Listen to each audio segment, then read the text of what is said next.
Sync up the camera right here. Do you know that I was a clapper?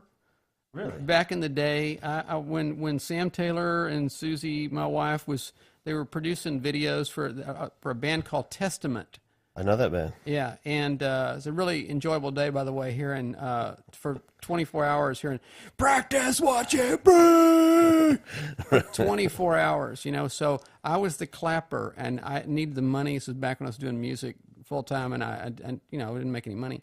So I actually was the clapper, and if you watch the video that came out on MTV, Sam left me in the video. Nice. I'm the clapper. So when you do that, it brings back a lot of really sick memories. Have you seen my fun. boy Dennis? He's doing such a good. He's on the TV. he's kind of old now, but he can still do his clapper. All right, sorry. Here we go. My goodness, teach like a rock star. Podcast, video cast. Dennis Welch in the house. Let's get it going. Here we go. We are rolling. And yeah, hit it. It's beautiful, man.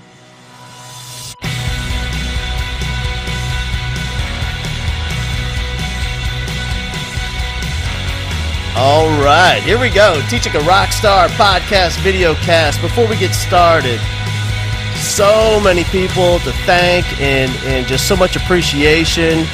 People like Eric Jarvis, crushpad.com. Crushpad Studios came in here, helped us set up the sound, get it just right for Dennis today. Also, Lang Freeman from Sounds Under Radio. Great band. If you don't know that band, you're listening to them right now. Their latest CD, Where My Communist Heart Meets My Capitalist Mind. That's heavy, baby.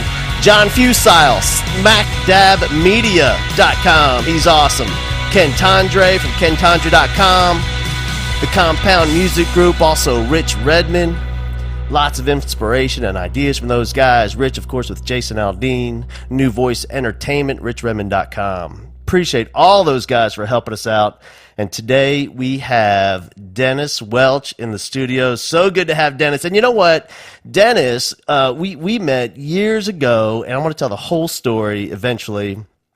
But this is a guy who is an author, an amazing writer. He is a book publisher and PR guru. He's the guy. And I always say that, you know, when you say, I've got a guy, it's usually followed by Dennis Welch, because he is the guy. And he is, I said the other day, he's an idea incubator. But I've changed my mind. You know what he is? He's an idea obstetrician. That's what he does. He like pulls it out of you. Yeah, I know. That's good, right? It sounds messy. Well, no, because it's sometimes it's a beautiful home birth of an idea where you're like in the tranquility pool and it just oozes out. And other times you might have to do a cesarean, but we're getting it out. We're getting the idea out. It might be a little nasty, some little bloody, but it's coming out. Right. And then he's just an awesome guy. And thank you. And Dennis, welcome. Thank you. Glad to be here.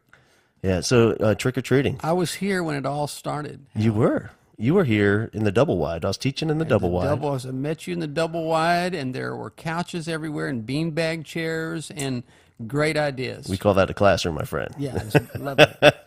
Yeah. So Dennis, you have kids, grandparents. I have actually 3 grandchildren, and I am about to have a 4th. Really? In January, yes. And we think it's Olivia Lynette, which is my wife's middle name. Susie's Lynette Welch. And so yeah, 4 grandkids and two boys, 2 sons living here in Houston, and we're over in Austin. So Did you take them out trick or treating? I did not take them out trick or treating. Do you do that? I would do that, but we were in Austin and they were all here, so they all got together and went around their little neighborhood and dressed up as cats and stuff. Yeah. Do you dress up? Not usually. Yeah, this is it right here. You're seeing it. I don't do that. I go as an old man.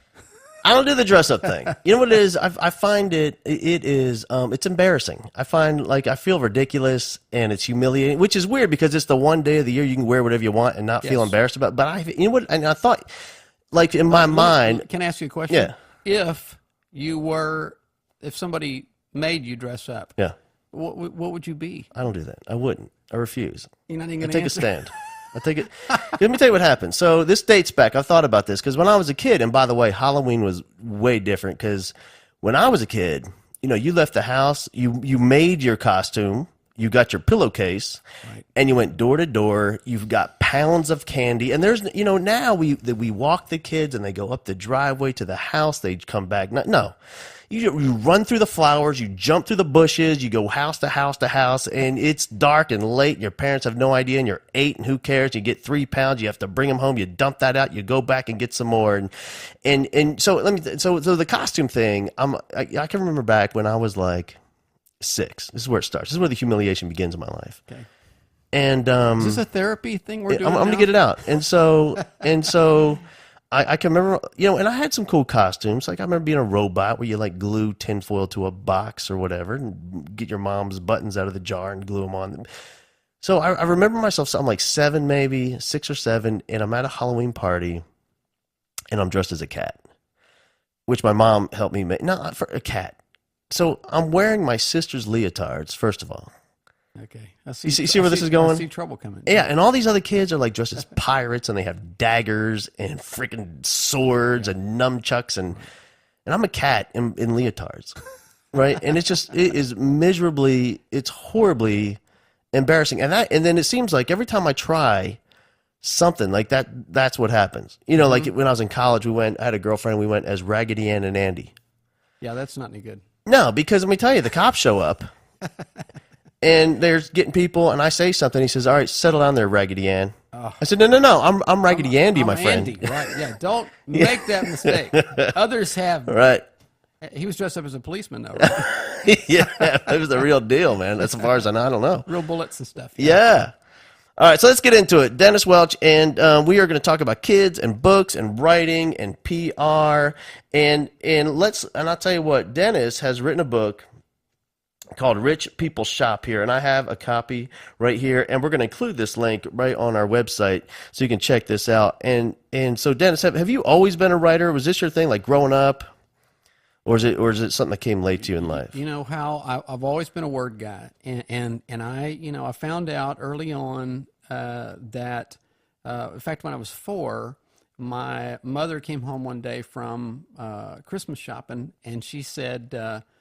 To my dad, she said, I've been to see Santa Claus, and I said, oh, you've been to see Santa Claus, and she said, well, how do you know that? And I said, I don't know how I know that, and so they started testing me, and took me out to the University of Houston, had IQ tests, did all this stuff I could read. So when I started school, elementary school, they were going to start me in the 3rd grade. And my mother said, no, I really wish you wouldn't do that because he already likes to play sports. And I'm afraid he'll always be, behind the other kids. And so let's start him in the 1st grade, but can we make any kind of arrangements for him? And so to her credit, Ms. McRee, our principal, said, well, it seems kind of worthless to have him sitting in a reading circle with kids who are learning how to read. So during the reading time every day, he can go down to the library, and so then she took me down to the library. This is so amazing. It's like what a forward-thinking person, because she didn't know what she was doing, really. She didn't know what she was doing for me. Yeah. And I don't think she did. And so we get down there, and she said, now, Dennis, here along this wall, this window, are all of the kids' books, and so from 1st to 3rd grade, this is the books we read. But the rest of the library is over here. And so during your hour here, if you want to read these books, you're welcome to read these books. But if you want to read 30 Seconds Over Tokyo or the Mickey Mantle story or Charlotte's Web or any of that stuff, you can read that stuff. And so in the 1st grade, I started reading Mark Twain, and Wow. I read 30 Seconds Over Tokyo, I read the Mickey Mantle story, I read Charlotte's Web, I read all this stuff. And That's like the Harry Potter of your time. It was. And you know what? It made me fall in love with words, and it also made me understand how powerful words are. And so one of the things I always wanted to do was I always wanted to write a book, and I talked about it, and it was on my bucket list and all that. And I've always written. I worked for the Gallup organization for a number of years. I was a staff writer for them, along with doing other things for them. And so this book was the was not just to mark it off my bucket list, but because it was something I felt like needed to be written. Yeah. So. And so so this is your first book It is my first book to publish. Yep. Yep. And I think I'll do more. But the interesting thing is, it's like, everybody's going to write a book. If you bump into some people in the store, Right. buying bread, they got a book in them, but people don't realize how complicated, how difficult it is to sit down with all those blank pages and actually get it done. And so, it takes a lot of time and a lot of effort. And so I think I know what the next book is, but I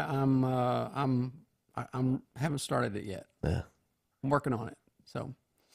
And so when you were in school and you're this excellent reader and you're writing and it's early and you're young, and so and you're going through, was that fostered by each teacher sequentially after that, as you kind of matriculated through the grades?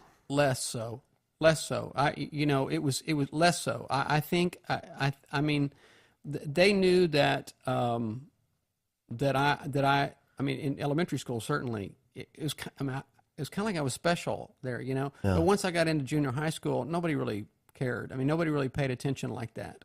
And so, but I still love to read.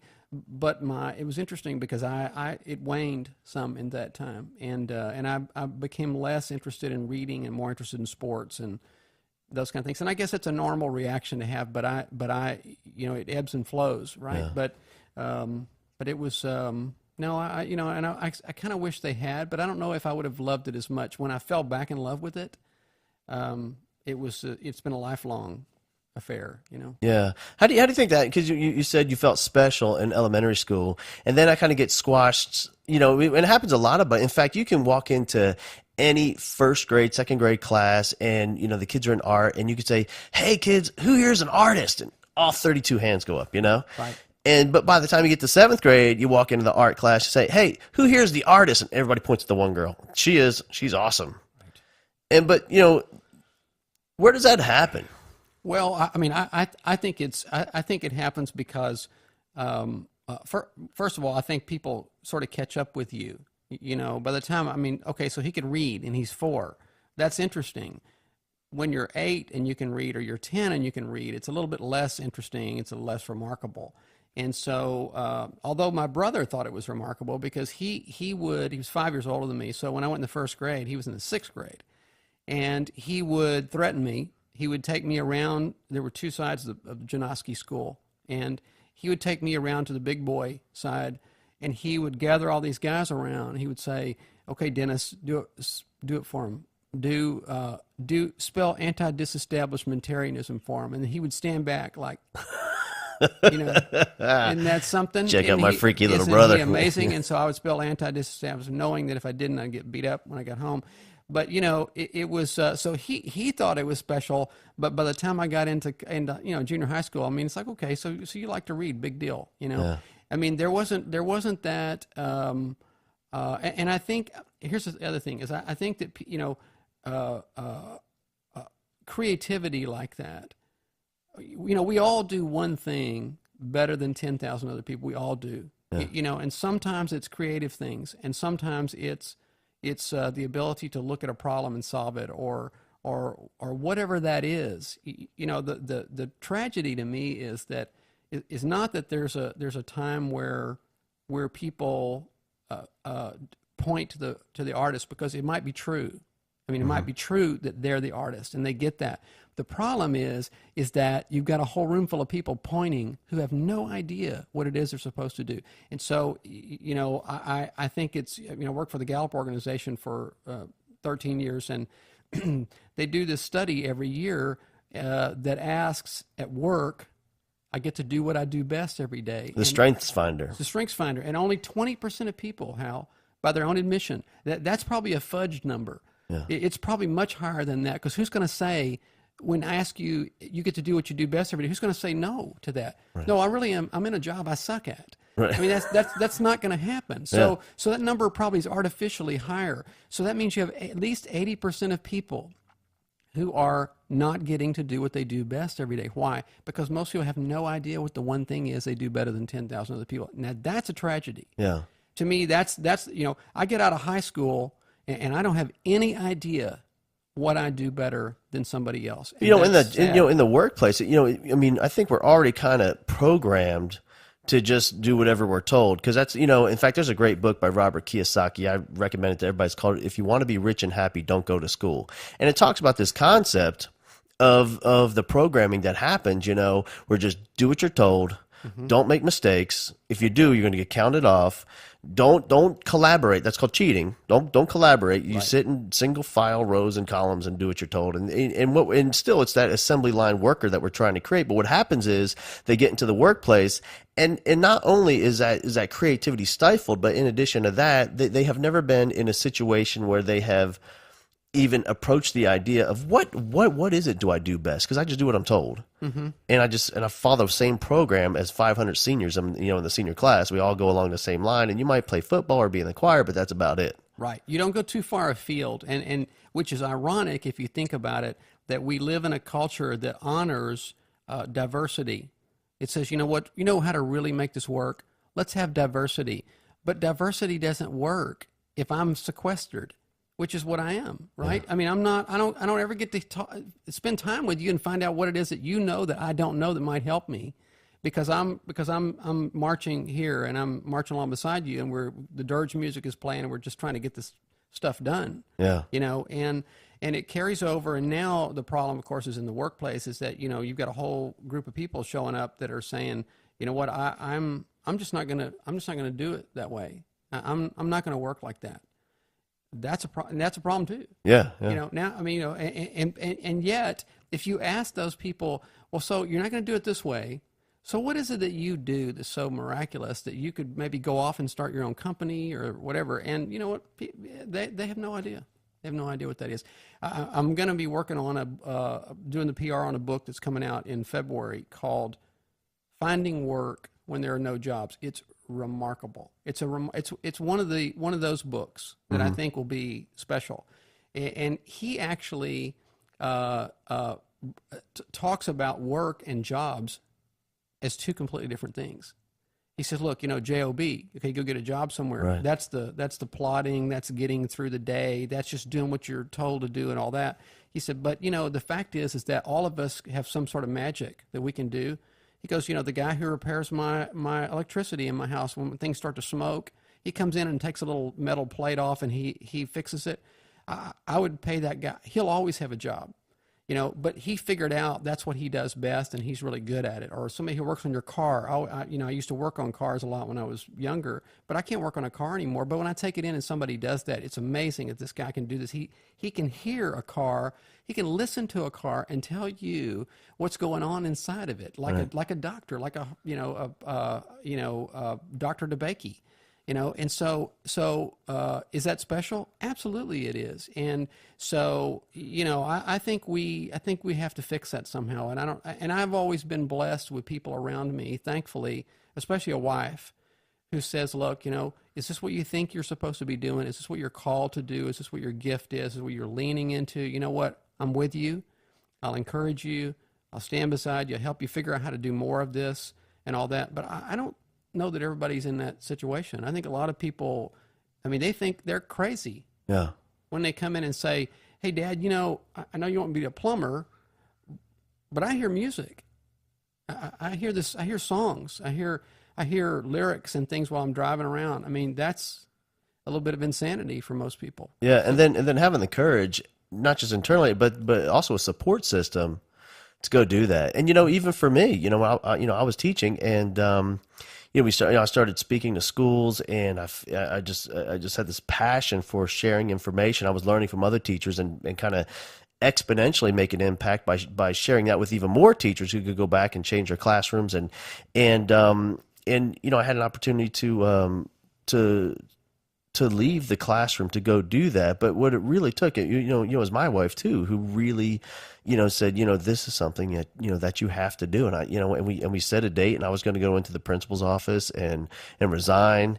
And then I remember walking, I was standing outside the door, and I and I was about to go in. I said, just 1 second. I went back out and I called my wife on the phone. I said, hey, you're about to, I'm about to be unemployed. You get that, right?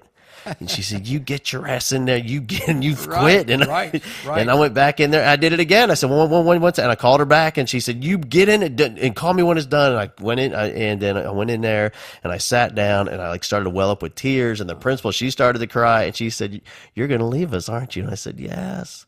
And then we hugged and cried. And that was, but without someone reassuring you along the way. Right. That kind of encouragement, though, and what's really interesting to me is how rare that is.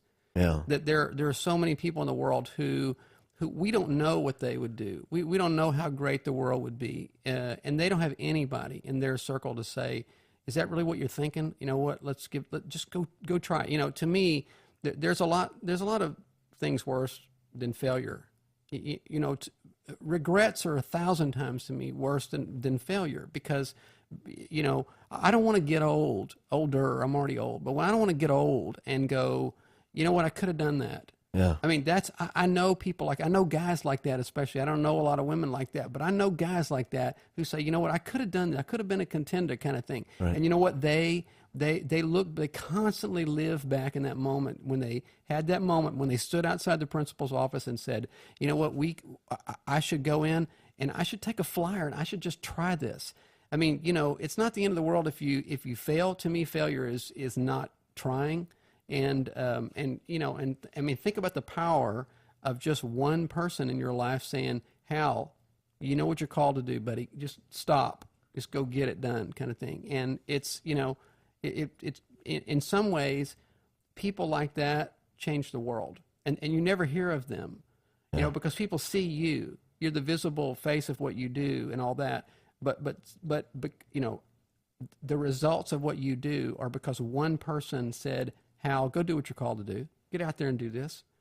I mean, think about that. How many times has that happened? Yeah, it's huge. Yeah. You know what it is? I think for, you know, a lot of people, you know, where I'm like you, the fear of the regret is, you know, it tips the scale more for me rather than embarrassment or, you know, fear of failure. And I think for most people, it tips it the other way, where they're really more afraid of what their family's going to say or what friends are going to think if they did this or did. And so that they just never try. They stay in that same place with that pain all those years. Yeah. And that's the 80%. And you know, you think about the toll that is taking on people. You know, if you've ever tried, one time when I was right before Susie and I married, I had a job. I was a sales trainee at a paper company, and this was before computers were real big and all that. So this was a long time ago, and they had a wall-sized thing called a Cardex. And I always think about this when I think about people doing something that they just totally can't do.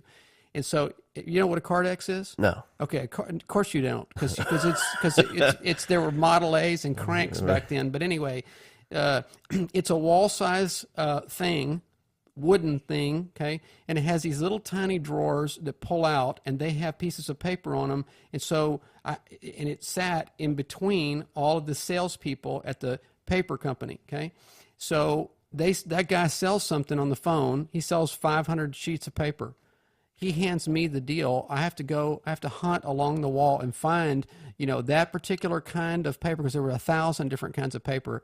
It was a nightmare. And so at the end of every day, I would have a big stack like this, you know, an inch, looked like a Webster's Unabridged dictionary. And I would stay until 9 or 10 o'clock at night. And then I would get up the next morning, be there at 5 o'clock. My eyes were popping out, and I never caught up. I did it for 3 weeks, and finally they fired me because I sucked. Okay? They sacrificed you. I mean, it was terrible. And so, you know, when I think about people going in, and it killed me. I was sick, man. I felt bad for 3 weeks. I couldn't sleep. I dreamed about this Cardex. I mean, it was just the worst. It was a nightmare. And I think, you know what? There are people doing that every single day, Hal, that go in every day because nobody has come and rescued them like your wife did you and said, what are you doing? You know what? Haven't you heard yourself sing? Haven't you seen what you write? Why don't you try to be an author? You know, haven't you ever seen how people react when you get up and speak? I mean, because there's nobody there to rescue them. They go and they work on the Cardex all day and night, and then, you know, and then they can't stay married. They don't have any great relationships. Right. Oh, and they're kind of sick too. Sometimes they don't feel good. I mean, the impact is enormous. And then add to that the economic impact of people being basically unproductive. I mean, I listen, I spent 3 weeks on the Cardex. It's the least productive time of my life. Yeah. And, but finally they rescued me. They fired me, which is what they should have done. Exactly. Yeah. It's the best thing that happened. It's the best. I left. I danced my way out of the place, man. Yeah. And you know what? I'm thinking back, and you were there right when all that was going on for me, because what it was is I was at the high school teaching school, and I had my mentoring program. I taught PALS, and it was I had all seniors, and we would go to elementary schools, and each one of my seniors had a little buddy, a little mentee that we would call. We were the mentors or the mentees, and we would and they would mentor those children. And and those kids, we only gave them one assignment. What I would say is, you have one assignment this year, and it is to change that kid's life. That's your whole job. Mm-hmm. And we would go to these these elementary schools, and there was a school that we would go to, and in front of every school before we would go in, I'd get these kids fired up, because you got to get in the right emotional state and get all that junk that you're struggling with, because this next 40 minutes is not about you, it's about this kid. So we would get fired up, we'd stand outside the doors, we'd high five, we'd hug each other, tell each other we love each other, and then we'd go into the school. And there's one school that we would go into, and we would go right by the front office there, and there's the POC, the point of contact. There's a beautiful little lady there, wonderful smile, and she would wave to us, and all the kids would wave back at her, and she was just awesome. And I don't know if she was watching us outside get fired up, or why she was so excited, or she's just excited and happy, I don't know. And we would and then we'd start playing jokes on her, and we had a great time. And one day I'm leaving the school, and I'm coming past the counter, and she says, "Hey, let me ask you a question." And I was like, "Well, first of all, who are you?" And she said, "Well, my name's Susie." And I said, "Okay, I'm Hal." And she says, "What do you do?" And I said, "Well, I'm the PAL sponsor here. I'm a teacher." She goes, No, I'm talking about in addition to this." I said, "Nothing?" She goes, "Sure, yes, you do. You do something." I said, well, yeah, I guess. I go around to schools, I talk to teachers, and I do a little speaking thing I got going on. She goes, she goes, "You need to meet my husband. You need to talk to Dennis." And I said, "All right, if you say so." And so she made the connection, and again, so there she is, right, and spotting something. And so here's if you had a room full of the 80%, and they said, "Help me, rescue me from this," okay, what would be the first thing? I mean, to me, the first thing would be, you have to know that when you go out, there has to be safety. I mean, you have to know when you go out and try this thing that you can come home. You can start over again. You didn't lose any ground with me. I love you anyway. Okay, I'm okay with that. I'm 10 times happier with you trying that than I am you not trying it. Or friends or people in your circle. Pay attention to what people tell you. When people say, "Hal, what else do you do?" That's a sign, man. That's a sign to ponder what else you do, because somebody who doesn't even know you is watching you and saying, "You are really special. What else do you do?" And you know what? Most people don't have any idea what the answer to that is. Yeah. I mean, you probably didn't even know exactly at the time what it was. Mm-mm. But I had to come up with something, though. She wouldn't let it go. Right. And listen, what happens is, she does the same thing with me, by the way. But what happens is that this thing that you're built to do, it morphs into a lot of different things if you let it. If you get out there and you work with it and you need it, and all of a sudden it turns into this, something beautiful. And it may not be exactly what you thought it was going to be, but it still turns out to be something great. And I've done it. I've had several permutations of that operation. So I've had singer, songwriter. I've had, author. Now I'm in the PR business, and you know what? None of it was wasted. I mean, I use every day in my work, I use the stuff that I learned when I was an independent recording artist, where I had to call the TV station here in Houston and say, "You don't know me, but you know what? Let me send you some stuff, and I'll send a press kit and a blah blah blah, a record or whatever, and you need to have me on your morning show," and they would. Yeah. They would have me on their morning show, or the Houston Post would run a half a page article about a new record coming out by this guy, and I'm nobody, right? But I learned how to do that, and you know what? That was not wasted. That morphed into what I do every day now, where this is my job now. My job is to call on your behalf as an author and get people to have you on their morning show. And I'm really comfortable doing that. And you know why? Because back there, right, when it was a crazy idea, what the heck is this guy doing? He's going to be on TV. If my father died in 1978, but he might have died over and over again, if I'd ever gone to him. My dad didn't dream like that. Yeah. He was that generation of people. You didn't talk about dreaming. You just get out. You went to work. You got a good job. And the company's going to take care of you. You don't go in and say, "Dad, I'm going to try to get on television." What? The sound would have been that. It would have been silence. Right. It would have been complete shock, and then he'd have been gone. So. So some of it is just starting the process. Sure. Starting the process, being unafraid, and having at least one person in your circle who will say, "Let me walk with you on this, Hal. I'm with you. You can do this." And look, at the end of the day, it might not work exactly the way you started out to make it work, but there'll be something great that comes out of it. Yeah. And the other thing is you can live the rest of your life and go, "You know what? I tried that. It didn't work."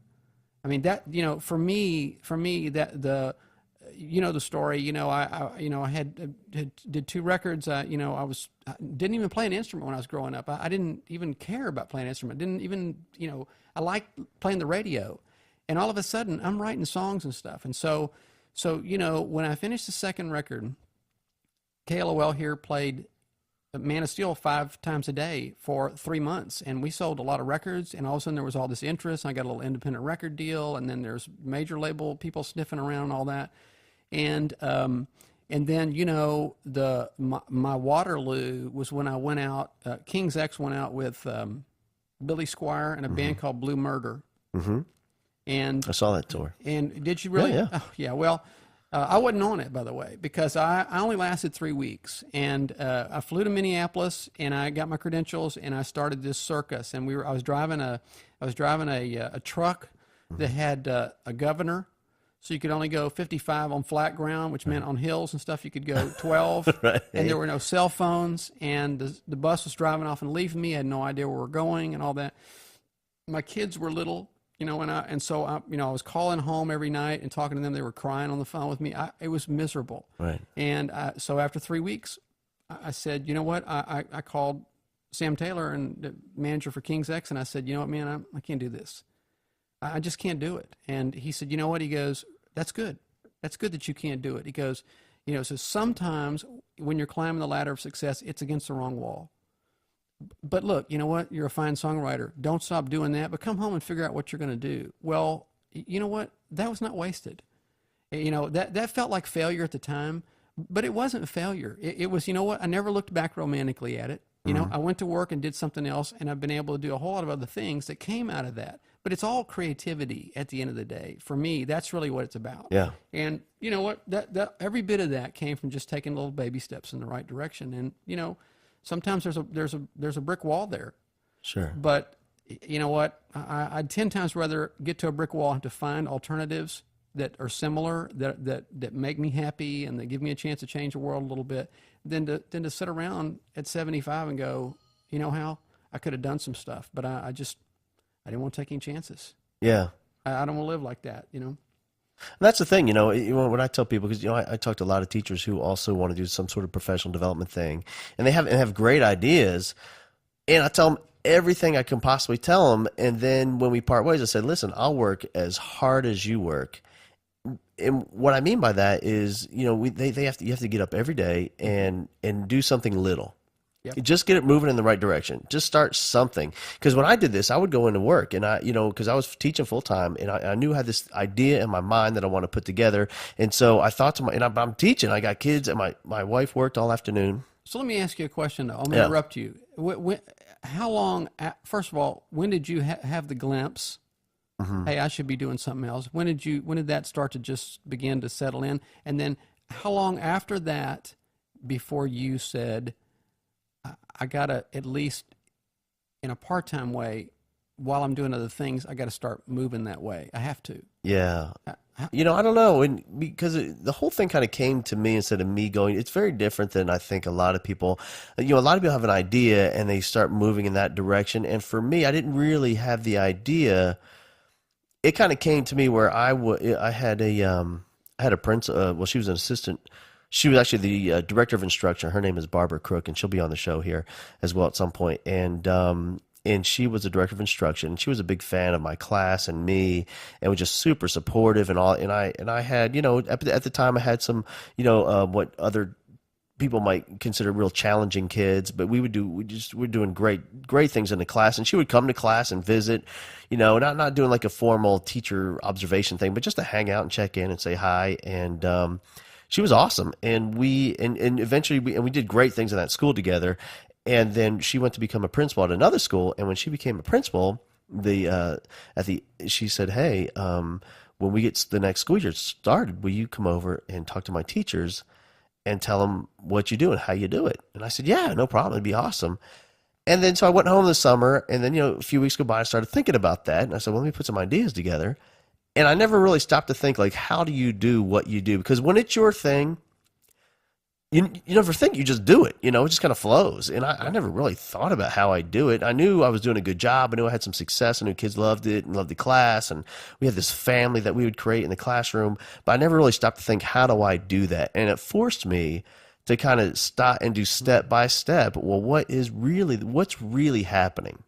And, what is in my mind when I'm greeting kids at the door? And how do I do that? And not just the activity, the physiology of it, but what's the emotion of that? And so I had to put all this stuff together, and I went to her school, and I think she asked me to speak for like 30 minutes, and I ended up going on for like 2 hours or something, and told jokes, and was anecdotal, and yet, content rich, and we had this whole thing, and it was wonderful. And then other principals started calling, and, "Hey, I heard you did a thing over at Thornton. Can you come to my school?" And it kind of steamrolled from there. But there was a point where I thought, you know what, I think I can create something out of this. Mm-hmm. But it was already kind of going for me. Things were already happening unbeknownst. I shouldn't say uncalculated, and right. Not contrived really at this point. Right, the flow of things coming out of you like that. And that to me, that's another sign. Is I would guess that you were energized by that experience. Oh yeah, that it was 2 hours and it went like that. When time passes quickly like that, that's another way to know. This is something I really, should be doing. I should be doing more of this. And I don't think it has to be, I don't think it always has to be a job. I don't think there has to be an economic benefit. I mean, there might not be any economic benefit from doing it, but does that mean you shouldn't do that part of yourself that flows out of you, that energizes you, that probably makes you healthier and love life better and all that? You absolutely should. I mean, that's the, we're so linear here. We everything's got to have an ending, and it's got to. So what's the bottom line here? That's what we ask, right? And the bottom line is, that you should leave me alone and let me do what I'm supposed to be doing. That's the bottom line. And you know what? And if I need your help, I'm going to ask you. I want you to jump in and help me. But there doesn't have to be an economic benefit to me to do it. And even volunteering or doing art or doing music even, I mean, we that's the first thing people asked when I wrote the book. People still do it. I mean, they pick up the book and go, "So how's it doing? How's it doing?" Well, I'll tell you how it's doing. I'm getting letters from people who say, "I never even thought about forgiving my brother-in-law. I mean, he's an asshole."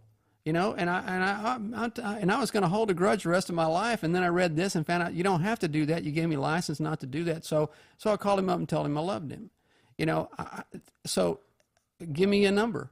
Yeah. What's the economic benefit of that? There's no economic benefit to that, but is there benefit? Is value? Of course it does. And so, that you have to almost take that out of the equation and say, I mean, it's okay to create systems that make money and all those things, but that can't be one. That can't be step one. Step one is figure it out. Figure out what it is that you do, and you know what, and then do a lot of that, and figure out how to do a lot of it. And then if it turns out that there's money there, fantastic.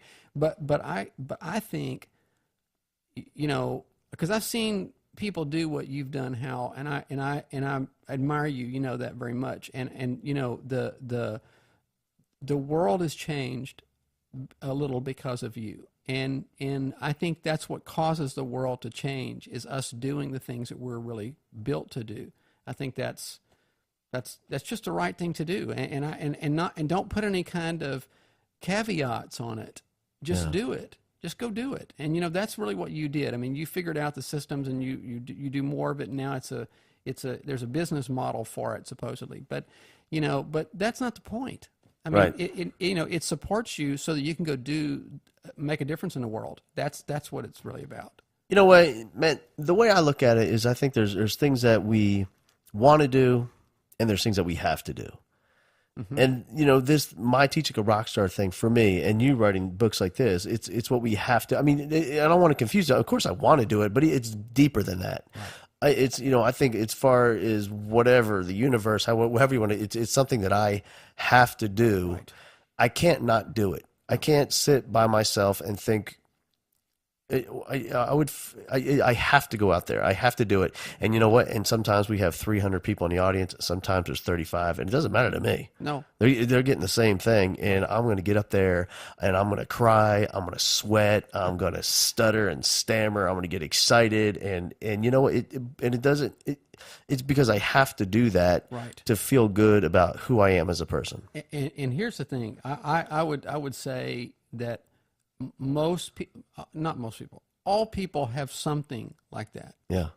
I mean, if you gave people truth serum and somehow you could get to that and figure out what in the world that is, you know, everybody has something like that, you know, and I think we're richer. The world's better. You're better.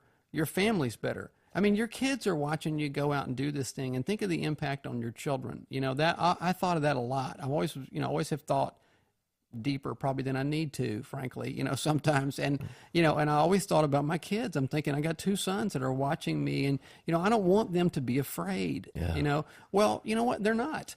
And you know what? They're entrepreneurial, and they're idea guys, and all this stuff that I think came from watching somebody go do it and not be afraid of going and doing it. And not that there wasn't fear. I mean, look, you know, I don't know about you, my light company wants, you know, they want cash, okay?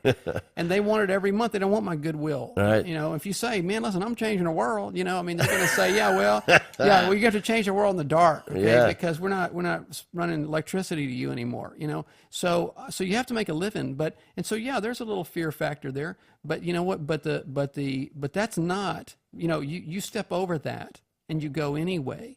That, you know, it's powerful. And you know, I tell you what I get fired up about. At one point in the Teaching a Rockstar event, you know, I talked to teachers about, what do you really want for your kids? You know, I say, you know, I don't, you know, whatever you teach, whether it's art or 4th grade or band or geometry, that's the vehicle. Using that vehicle, what do you want for your kids forever? And you know, I just hear these amazing things, and the one that I get so inspired, and it kind of gives me chills and goosebumps every time, is this teacher sits there and says, you know what, I want them to be able to find their passion. I teach sophomore English, but I'm using that as the vehicle for these kids to realize that there's something within them that they're passionate about, and I'm going to model what that looks like as I stand before that class every day and teach from my soul, and for those kids to have that person in their life. You know, it's such an important role, man. Mm-hmm. Because I mean, I'm convinced they're not getting anywhere else, and I've done that so I don't miss them. You know what I mean? Sure, I'm sure they have a great youth minister and an awesome parent here or there, but what I do in my mind is I set it up so I convince myself that these kids have nobody except for me. Because what I say is you never really know what's going on in somebody's house. That kid might have a cute little outfit, you know, from Target, the Marona line, and her scrunchie matches her tights, and she looks great and is on the drill team or goes to Girl Scouts. But you know what? You never really know what that kid's going through at home. And so I set that up in my mind so that way I don't miss them. Mm-hmm. Well, I would say you're right probably more than you're wrong, which is kind of sad. Yeah. That there's that you know, we've been blessed. You know, we have some people in our circle who have been encouragers. You know, my grandmother was an encourager. You know, my parents were, you know, I love my mother. She's amazing. And my dad was an amazing person. But, you know, they were busy getting through every day. They weren't like rah-rah people. And, you know, and so my grandmother was that. And, you know, she made me believe. So I had one person sometimes, just one. Yeah. You know, and so if I only had one, and I had a pretty stable family life, there's a ton of people who don't have one person, not one. And you know, what a tragedy that is, that, you know, the unfulfilled potential of people, that, you know, if anything pains me in the world, it's that, you know, is that there are people sitting out there who are never going to do the greatness that they have within them, because they don't have one person to say, you know, so you are that person to them. That's a part of why I love what you do, is because it's really, really important. You know, it's anytime people get out and do the thing they're called to do, it's really important. You know, we artificially place importance on it. You know, he sold 1 million records, or he hit the bestseller, New York Times bestseller list, and that must really be important. No, it's important because you're doing the thing you're called to do, period. And if there's one person sitting out there, or there's a stadium full of people, it's still the same. I think it's the same important. It doesn't matter anymore. And to artificially do that makes the guy who has one feel bad about what he's doing. You mean mine's not as valuable as his? Absolutely it is. I mean, but, you know, that's probably a crazy idea, but. Right. Well, you know what? I was doing the mentoring program, and it was that same year where I met your wife, and had this girl, and she would walk. We would come off the bus and go into the school, and she would hold up her notebook, and I always see her like looking at her notebook, and she had like the clear overlay on it on the binder, and we'd go to the next school the next day, and she'd always do that. And then finally one day she's talking to her pally, her mentee, and I walk past and I look on the cover notebook, and she has that saying on there where it says, to the world, you might be just one person, but to one person, you just might be the world. Mm-hmm. And she would read this thing every day, 10 seconds before she meet with her pally and give him a big hug. And I thought, my goodness, what? I mean, she gets it. She's like 17. Yeah. And this girl is on a whole different level of consciousness, man. Well, it's just amazing. It is what changes the world, I think. And, you know, and I want to do, I just had this, Adam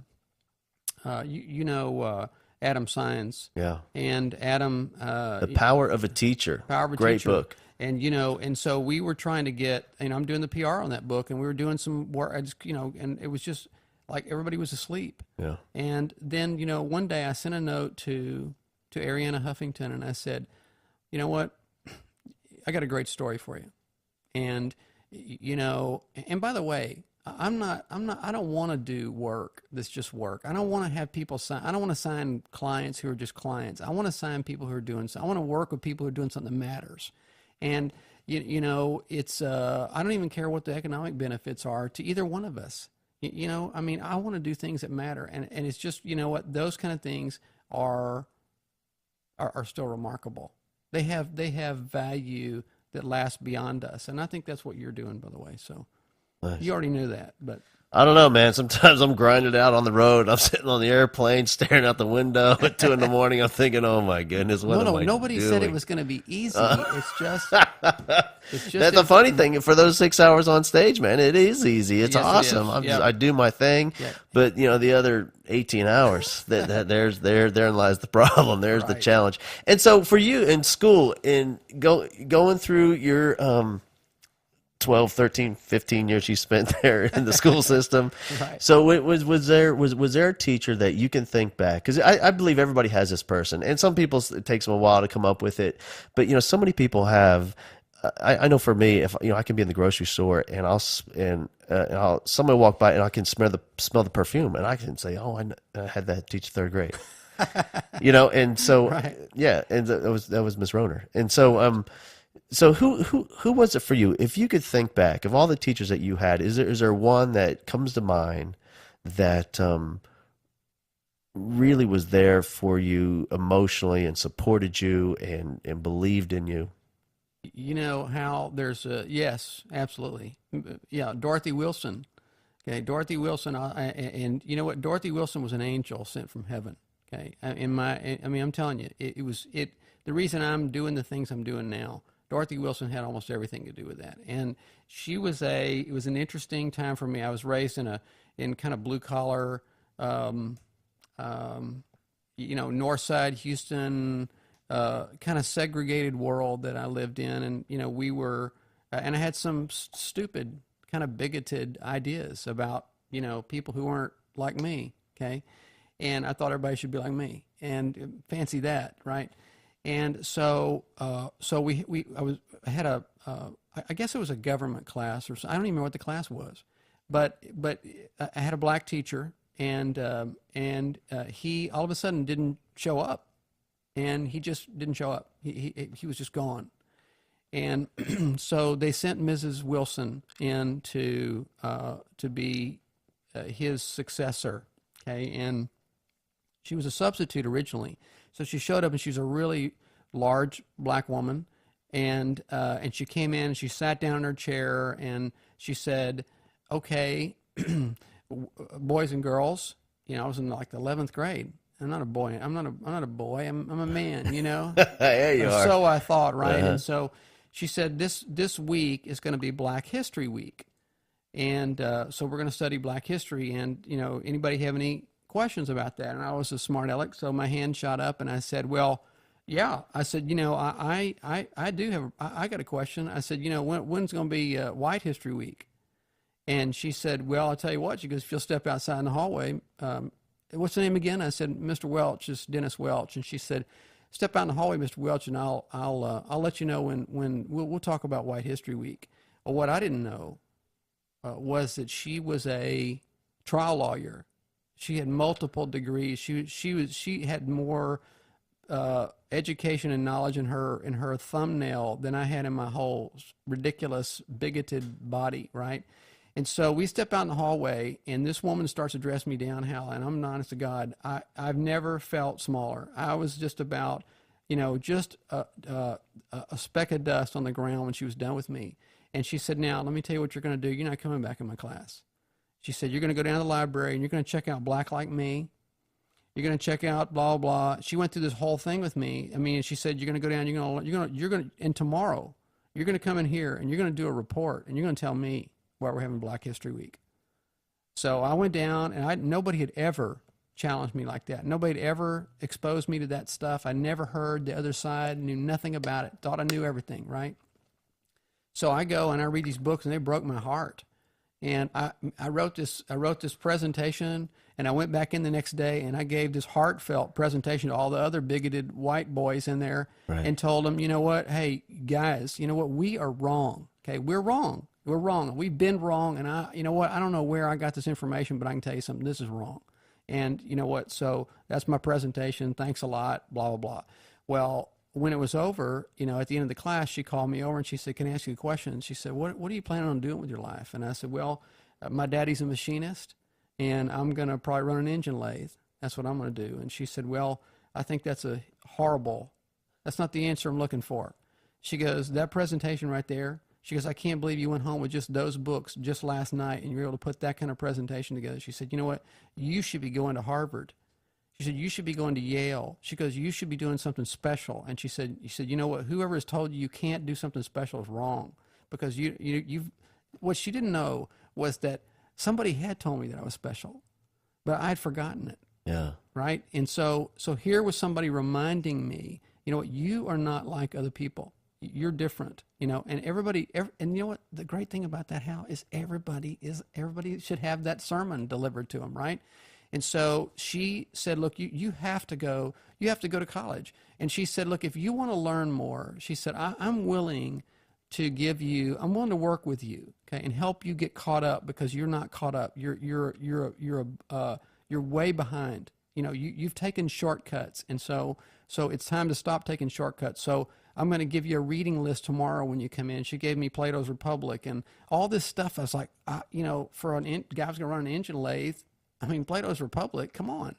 And so anyway, at the end of my junior year, I was hoping she'd come back, because she had really been amazing. And she did come back, and I took some kind of history class from her in my senior year, and she is the reason that I went to college. And I wound up going to University of Houston. I was a golfer, and I had some potential golf scholarships and some things around, and I didn't do any of those. I wanted to stay home. I wanted to go to school with my friends. Were going there, and so I started going to University of Houston. And so the reason I have a college degree, the reason I learned how to listen to both sides of an argument and be able to make an honestly good decision that's good for me without being biased on either side and those kind of things. I learned every bit of that from this one person who, and she could have just said, look, you're an idiot, get out of here. And that would have been the end of it. She just sent me to the office.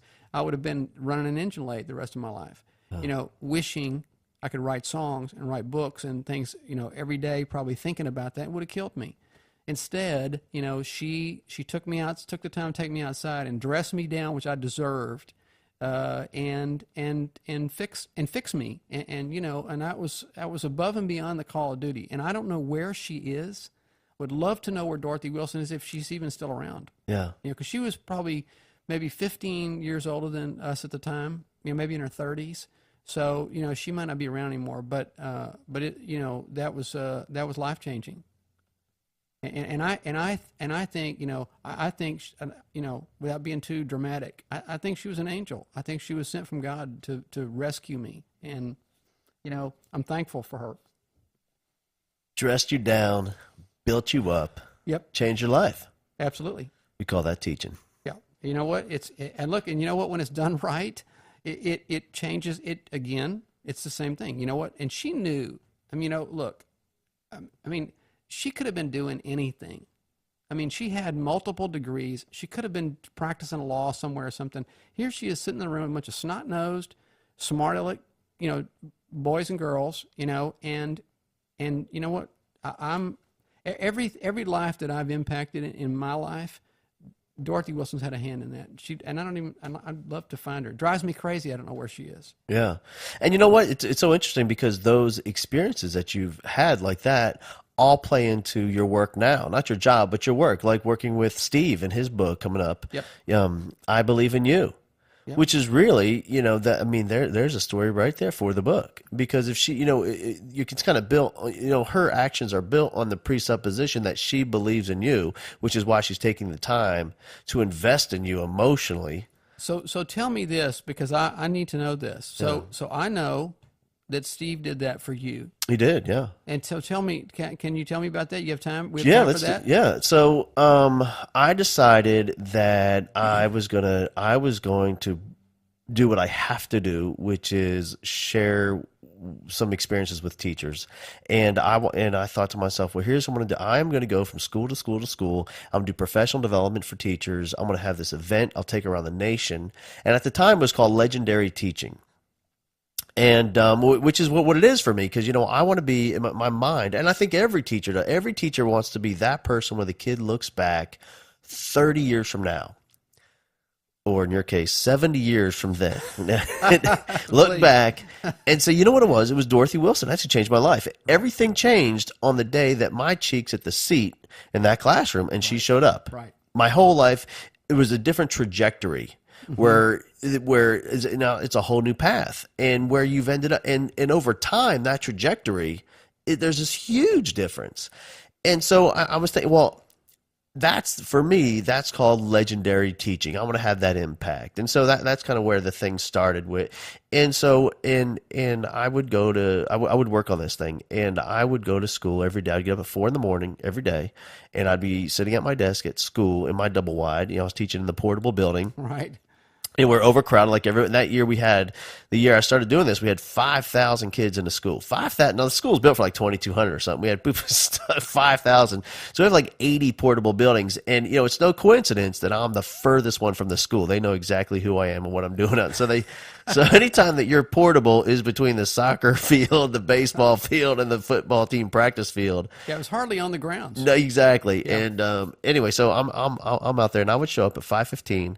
and I let myself in. It's cold. There's no heater in that thing. There's me and there's rats running around up outside. And I would sit at that desk and I would grind it out. And when you do that, and sure, I had supportive people in my life. My wife is very supportive. I had a couple of teachers I worked with at the school that was but I didn't tell anybody else what I was doing because, it's not something I felt like I wanted to share because people would say, well, why you? What makes you so special? Well, how come you're going to, you know what I mean? Mm-hmm. So I didn't share it with everybody. And when you're stuck and you isolate yourself in this situation where you're trying to generate ideas and build something, you start asking yourself bad questions, which is what I call it. And anytime you ask yourself bad questions, you get bad answers. Like I started thinking, is this really even possible? Why? I mean, what makes me think that I probably shouldn't even, what am I doing? You know what I mean? Mm-hmm. And you get bad answers. Well, you probably shouldn't. I don't know what you're doing. Yours is ridiculous. You should probably just, do it, just have the job and do what you're told. And so I would get down in this funk and I don't even know what I just start questioning myself. What's the point of all this? And I was in that process where you have to come up with like 100 bad ideas to get the one good one you're going to keep. And I'm on like bad idea number 75 and I still don't have a good idea. And I would talk to my buddy Steve, and Steve would come by the house and, he said, well, how things going? I said, oh, dude, it's awesome. It's great, man.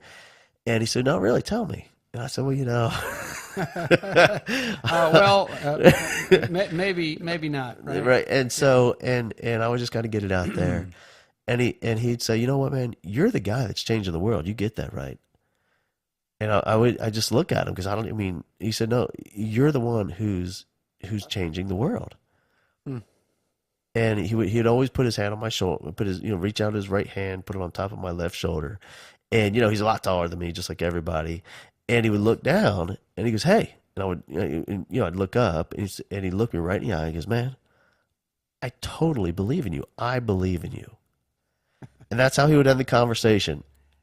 And I'll tell you what, the next morning, it's a lot easier to get up at 4 a.m. It's a lot easier to get back in that double wide. And I would come up with some good ideas. Yeah. And it would last. Right.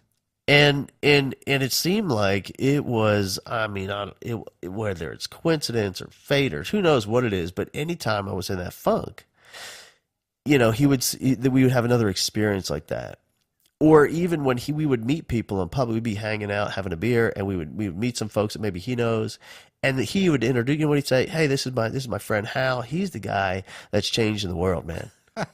And he would tell them all the work that we're doing with schools, and I'm thinking, man, I'll do it. I sit in my double wide for 2 hours in the morning trying to put some ideas on the paper. That's what I'm doing. And so he would give me this reputation. I had to live in my mind, this expectation, sure, and a reputation to live up to.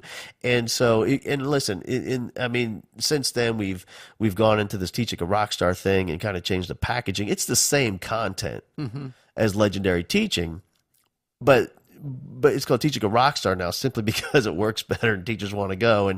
But and there's a lot of people that have been just a hugely impactful and a recipe, ingredients in that recipe for success.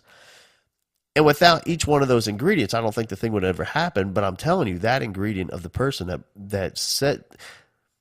doesn't just think it, but takes a moment to stop, put your hand on the shoulder, get your attention, shake you a little bit so you look at them in the eye and say, I believe in you.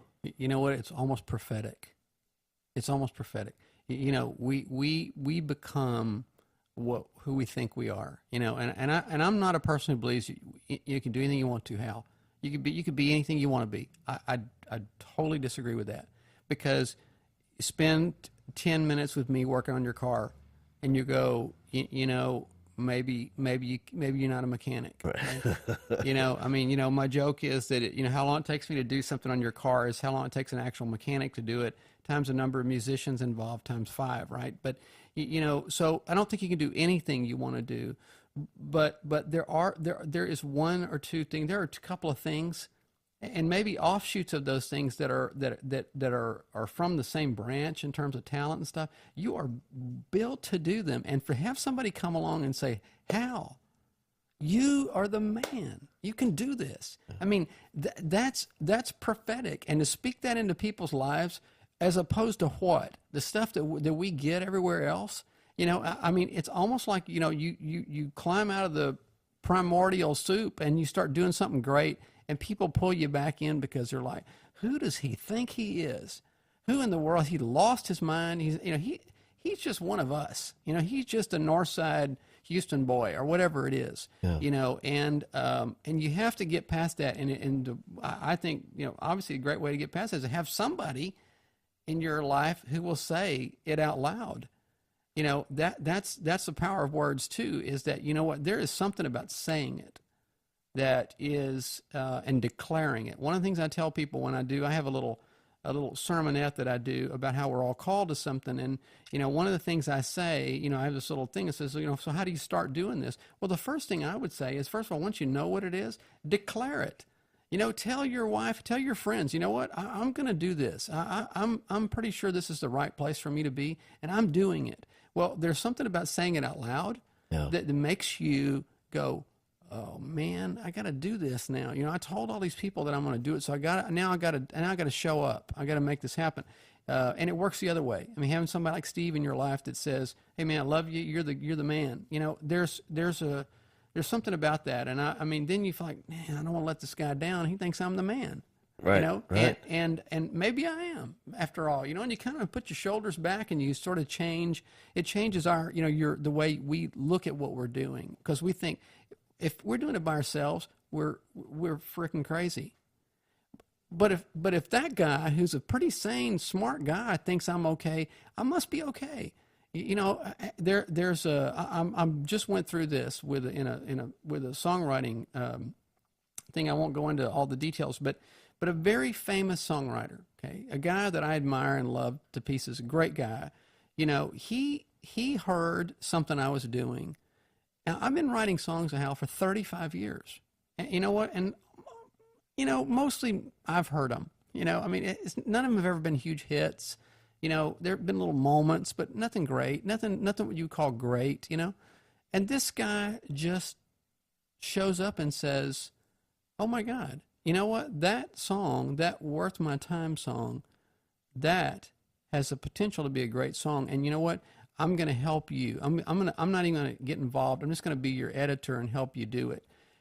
You know, it almost didn't matter at that point what happened with the song. It was more that here's a perfectly sane guy who could be doing this with anyone. He was writing with, you know, Train last week, and you know, the most famous writers in the world. And he thinks I can do this. I mean, there was a special pressure that was put on me at that point. I'm like, oh my gosh, this guy, either he's crazy, either he's lost it because he's getting old, or, you know, I really can do this. And so, you know, I mean, everybody needs that. And I'm again back to what we talked about before. I just think most people don't have. I mean, you know, what a blessing. I mean, they're angels sent from heaven to show up and say, talk about changing the trajectory of your life. Yeah. You know, and you don't, you know, what's cool is when the trajectory of your life changes, it doesn't happen in a vacuum. You know, it changes everybody's trajectory. Your kids, your wife, your friends, the people around you, other people who are walking around on eggshells going, oh my gosh, I hate to even tell anybody that I think I'm called to do this thing, or that I'm supposed to be doing something. I've been afraid to tell them, but look, Hal's out there doing it. So you know what? So I'm going now. I'm jumping out, and I'm hoping this chute opens. You know, that's powerful, and I think it's it makes life so much more interesting. Yeah, you know, I'm not sure that for most people, great achievement is even possible without a little bit of that somewhere in the mix, in the recipe of success. Yeah, I agree. That, you know, because, you know, there's so much evidence for failure out there. Like, well, I've never done it before. I mean, look at you. Well, I've been writing songs for 35 years. You know, I mean, there's so, if you look for, you know, ask yourself bad questions. Well, why would I? You know, there's so much evidence out there to not try, or to, you know, I've already failed in the past, or, well, they tried, they didn't make it, you know. I mean, so there's all this stuff. But how interesting is it that there's this one person that believes in you and tells you what it does, it erases all that other stuff. It totally does. And here's the crazy part. And this is another aspect of doing the things that you're supposed to do, is the timing is completely insane. If you had told me when I was 18 and wrote my first song, if you'd have said, listen, you know what, I got to tell you, this is gonna be an avocation for you, but you better not stop doing it, because you're gonna hear. So I'm gonna have it come to you when you're driving down the street. You're never gonna not hear songs. You're never gonna not hear them. Okay, for the rest of your life. And you know what? And if you only put them in a drawer, you're still doing what you're supposed to. Just do it. Okay. But by the way, 35 years later, somebody who you really respect is going to come along beside you and say, you know what you're doing. Okay. I don't know if I could have, I don't know if I would have, I mean, I couldn't stop doing it. I could not do it. I mean, it's like what you're doing, but I don't know if I would have been as hopeful all these years, thinking, man, wouldn't it be great if one person would come along and tell me I'm okay, I'm not nuts. Okay. But so here's what I think happens. I think timing is really important. I think, there's no guarantee that this is going to happen quick. We live in a quick culture. Do it now, give me instant coffee. Everything's got to be done this minute, okay? And so the guy stepped out. He was 14. He had a record deal when he was 15. He was playing stadiums when he was 15 and a half, okay? So that's what we talk about. That's the people we laud, right? But is it any less valuable? I mean, is it any less valuable that somebody else did it for 35 years and then all of a sudden somebody can't? It's easy because there's so much negative talk. It's so easy to stop before it happens. And I think that might even be the test for whether you're supposed to be doing it or not. It is if you can't keep going, if you can't get up and go to your double wide and do it at 5 o'clock in the morning when nobody is telling you that, because look, you know what, if it's what you're supposed to be doing, there will be people come along who say, you know what, Hal, you're awesome, you're doing the right thing. It is going to happen, but it might not happen in your time. It may just happen when it happens. Yeah. And so in the meantime, what are you going to do?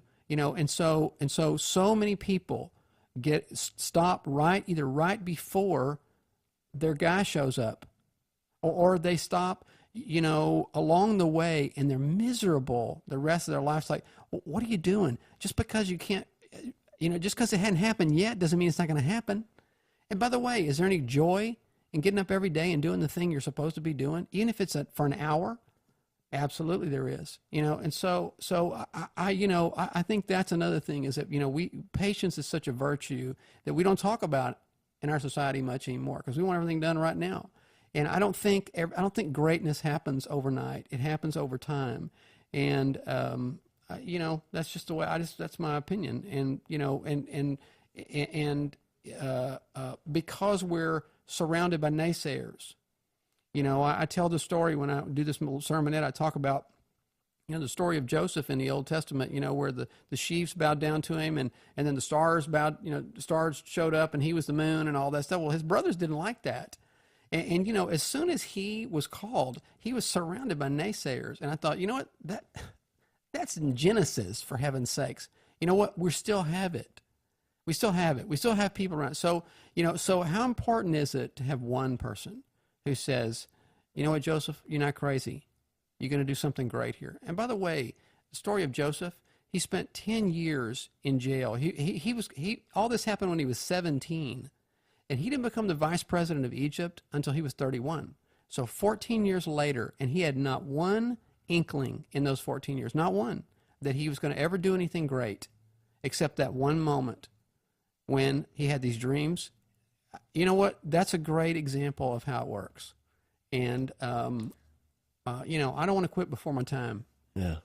Still doing it, music, 35 years later. Yep. You play a song for us? I'd love to play a song for Would you? Yes, I would. I'd love it. Let's do it. Stop this thing and do something different, or what do I do? You're gonna sit right there. I want to set it all up for you. Okay. Don't you worry. Okay. This is full service, baby. No, man. Are you? Did you see my tech writer?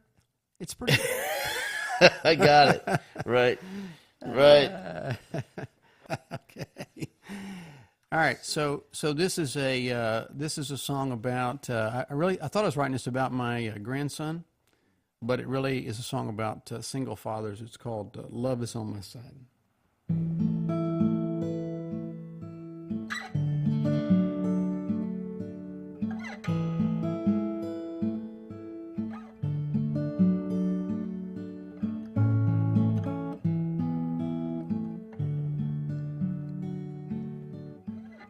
Dropped him off in Sunday school. Went to church like I always do. And I went back and picked him up at 12:05. He handed me a picture he had drawn of his sweet mom and me. Though she's been gone for years, he helped me see her through his eyes, and he reminds me that God isn't finished with me yet, and every day in ways I can't describe, he lets me know love is on my side.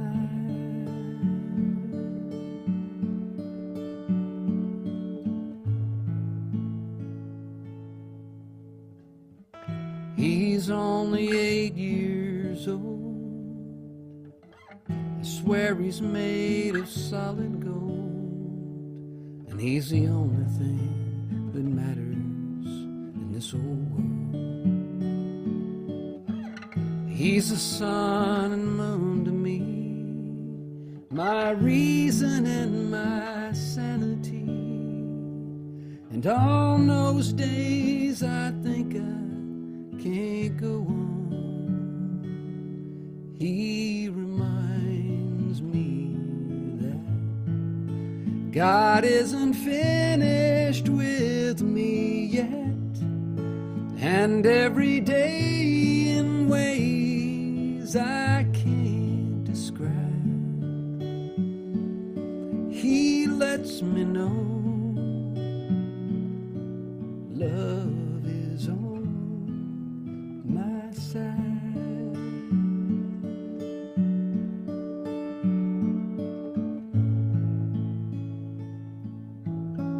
Sometimes I kneel down in my lonely room and I ask the Lord for answers, and pretty soon he reminds me that he isn't finished with me yet, and every day in ways I can't describe, he lets me know love is on my side. He lets me know love is on my side.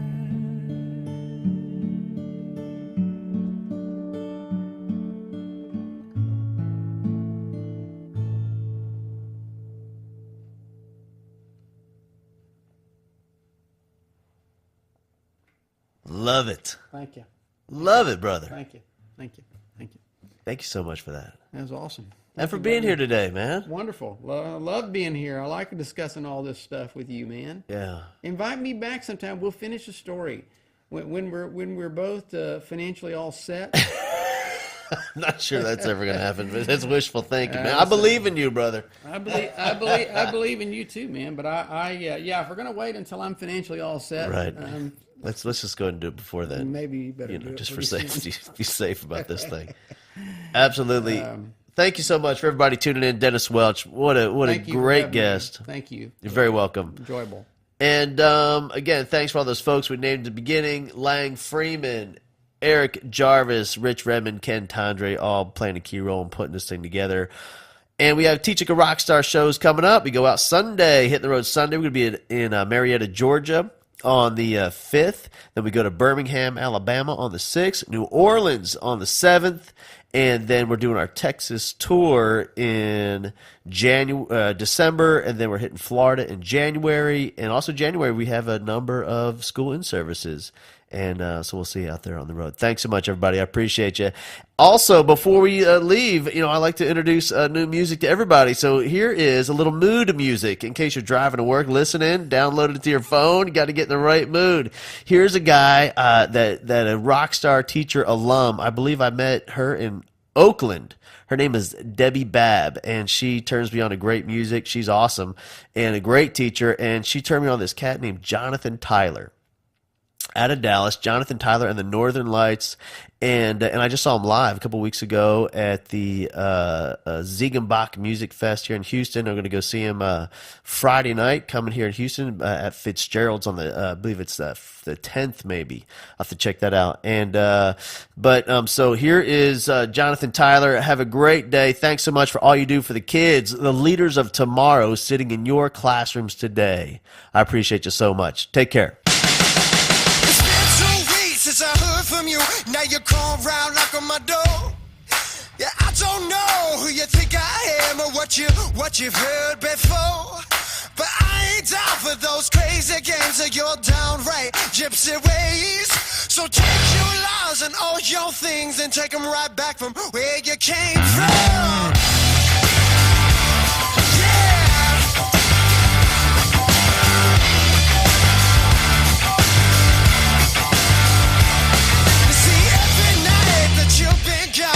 Sitting right here alone, waiting on my phone to ring so you could tell me that you're coming home. Well, I ain't down for those crazy games of your downright gypsy ways. So take your lies and all your things and take them right back from where you came. 'Cause I can't love you now. You're making much too hard and you must have figured out that things are gonna change.